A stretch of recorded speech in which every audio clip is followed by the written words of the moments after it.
Just before you say I do, there are important things I need you to take note of, especially in this our social media age. Just before you say I do. Proverbs 22 verse 3 NIV. The prudent sees danger and take refuge, but the simple keep going on and pay the penalty. So what it means that the prudent has to do with someone that is wise. A wise person sees danger and takes refuge, quickly run, take shield. But the foolish person, that's the simple, keeps going.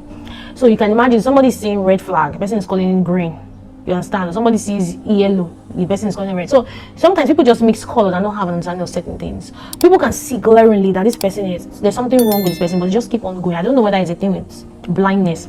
You know, I hear people say love is blind, but love is not blind. You're actually the one who is blind to the love that has sight. Love has been seen from the very beginning. You're the one that is just blind. You know, infatuation blinds you, but if you're really in love, you're not supposed to be blind. It's infatuation that lacks sight, but love does not lack sight. What are things to take note of? Just very few points before you say I do is, number one, check their profile, not just their pictures. I know that this person is damn gorgeous. Oh, this person is beautiful. You see the person's profile on social media, like, wow, this is the one. You know, we're so given to specs, and there's nothing wrong with it. You know, and this internet age doesn't even help. You see somebody snap her cleavage, you know, but you don't know that this person cannot cleave to you. Oh God, you're carried away with cleavage that cannot be cleaved to you. You know, so you see somebody, you know, dressed in a nice way. You see a guy, you know, when he puts his beard, when he cuts his hair, posts the picture on his Instagram, you're like, wow, this guy. Then, you know, nowadays, you know, people snap a lot, you know, when they go to the gym, the video, they do reels of gym. When they're in the gym, see them carrying weight. Hey, you see muscle now, 6 packs, 8 pack, 12 pack. But the person cannot pack out demons. Carbonate. So please, I'm saying these things because we can be carried away with outward appearance. The Bible says in 1 Samuel 16 verse 7, men look at their outward appearance, but God looks at the heart.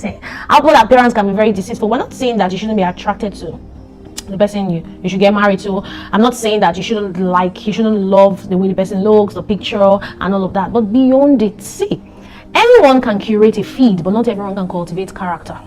Anyone can curate a feed, but not everyone can cultivate a good character. So beyond picture, you need to check their profile, their profiling. I mean, are they prayerful beyond the picture? Are they humble? You see, somebody can snap a picture and do like this. It looks like a person looking up to Jesus, but doesn't even have a relationship with Jesus. Don't be carried away with pictures. Beyond the picture, what's the profile? Are they prayerful? Are they humble? Are they teachable? Very important. Are they respectful? Are they diligent? You're not going to just be married to looks. Beyond the look, character. It's character that sustains a healthy marriage. What makes a healthy marriage is character. I've never seen anywhere where specs makes a marriage healthy.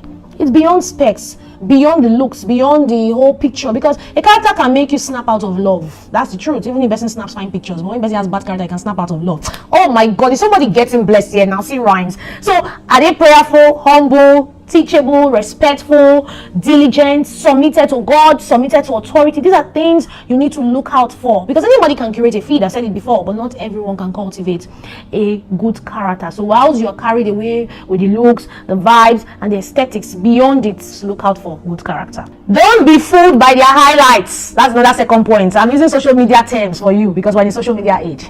Don't be fooled by their highlights. Beyond the highlights, the reels, what's the reality of the person? Beyond the reels that you watch, what's the reality of the person? Maybe the reels you watch is this person praying, person singing worship songs. Beyond it, anybody can sing worship songs to impress anyone on social media. Anybody can just do as if they're praying to impress anybody on social media. Anyone can throw gift to people and make a video reel from it. But beyond the reels, what's their reality? You need to observe the reality of the person beyond the reels you have watched about them. Very important. So if somebody slides into your DM and you have watched the person's reel, you slide into the person's DM, you love the person, you start chatting on social media, because it's very possible to meet your life partner on social media. I'm saying that beyond the reels, beyond what attracted you, what's the reality of the person? All right. And how do you know the reality of the person? Is for you to be able to converse, have conversations beyond what you have watched. Observe the content of their conversation, investigate properly. It's very key. Look out for how they handle anger beyond the prayer video. Look out for how they handle anger, how they handle their failures. This is very important too. When the person is failing, the person is not succeeding in something, how does the person react? It's very key. You know, don't just be carried away with all the excited conversations. When the person fails, how does the person behave? Somebody can break TV when they are failures. Somebody can, you know, change name, do certain funny things. So you need to watch out for how they handle not just anger. How do they handle their failures? How do they handle correction? How do they handle correction? Very important. Maybe that kind of guy, the guy is someone that if a lady corrects, he can't deal with a lady correcting him. But if a guy corrects, he's fine. But if a lady corrects, that kind of man is not marriage for you. A man who only listens to his gender and not listen to an opposite sex for correction is not a teaching person. That person cannot lead. Whoever cannot be led cannot lead. Hey, calm down. How do they handle pressure? It's very key. Listen, if they are only sweet when the camera is on, that is performance, not personality. So study the personality of the person, not their performance.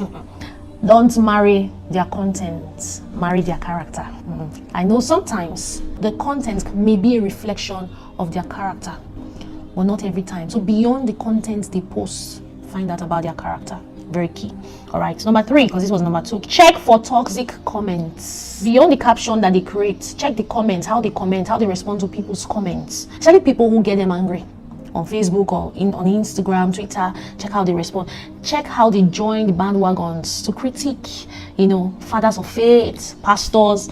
Check all those things. These are signs for you to know someone who is really submitted to authority. Because see, Matthew 12 verse 34, out of the abundance of the heart, the mouth speaks. So listen to how they speak about others. Listen to how they speak about their exes. Listen to how they speak about God. I want to repeat this. Listen to how they speak about others. Listen to how they speak about their exes. Listen to how they speak about God. Listen to how they speak about authorities. And I mean spiritual authorities. The word is not supposed to be listen. Watch how they speak about spiritual authority. If their words are filled with criticism, pride, or bitterness, it is a preview of how they will speak to you later. I want to repeat it. If their words are filled with criticism, pride, or bitterness, it is a preview of how they will speak with you later. Note this. Many times their tone online reveals their truth offline. Many times their tone online, those comments that you're reading, the tone of their comments, it reveals their truth offline. So be warned, take heed. Number 4, I think, another number. Watch their followers and following. Watch their followers and following. You see, I mentioned 2 things, right? Don't just watch who they follow, watch who they're also following. Why is this very important? Because who you follow influences you. So the question is, who is influencing them? Who do they admire or listen to? Their circle reveals their value. Anybody that you are connected to, anybody that you converse with, anybody that you are actually following, because who you follow means that you're reading the person's comments, you read the person's posts, you watch the person's videos, podcasts, whatever, right? And in no time, what you have watched the longest becomes your influence. So their cycle will definitely reveal their values, who they are following on social media. Before you know it, you see someone who has actually felt like getting married, but because the person is following someone who believes in single motherhood, doesn't believe that the person should get married, just believe that she should get pregnant outside the wedlock, before the person begin to conceive such thoughts. Okay, somebody who doesn't care about getting married today and at slight provocation just leaves the marriage. There are people like that who just welcome divorce so easily. So when you follow this kind of people on social media, in no time they will influence your thoughts. Association stirs influence. Association produces influence. So a godly person will naturally keep godly company. A godly person will naturally look for such followers. A godly person keeps godly followers. That's the truth. What you want to grow or how you want to grow is determined by who you are following on social media. Number 4, be careful what you like. The Bible says in 1 Corinthians 10 verse 23, everything is permissible, but not everything is beneficial. Not every attraction is beneficial to you. Sometimes attraction blinds you to dysfunction. That's the truth.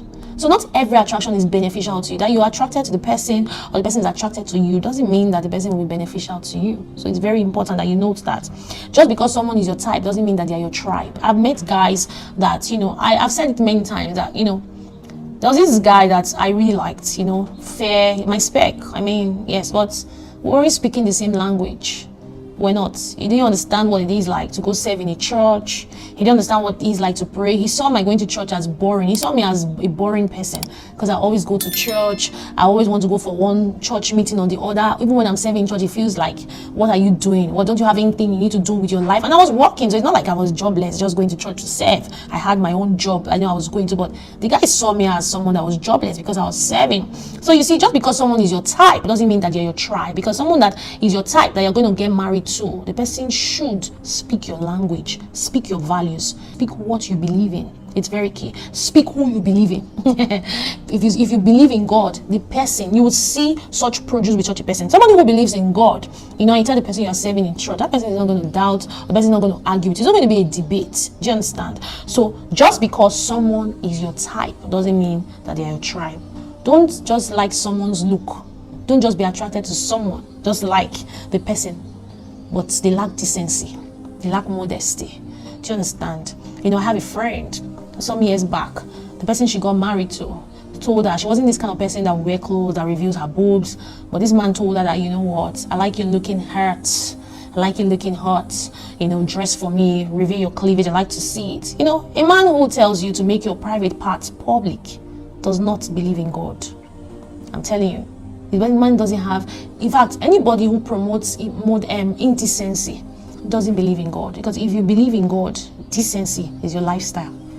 I mean, she got into marriage and she got frustrated, because she has to keep up with certain things because the man wants her to be hurt. But when demons come, nothing can happen. Because not by cleavage.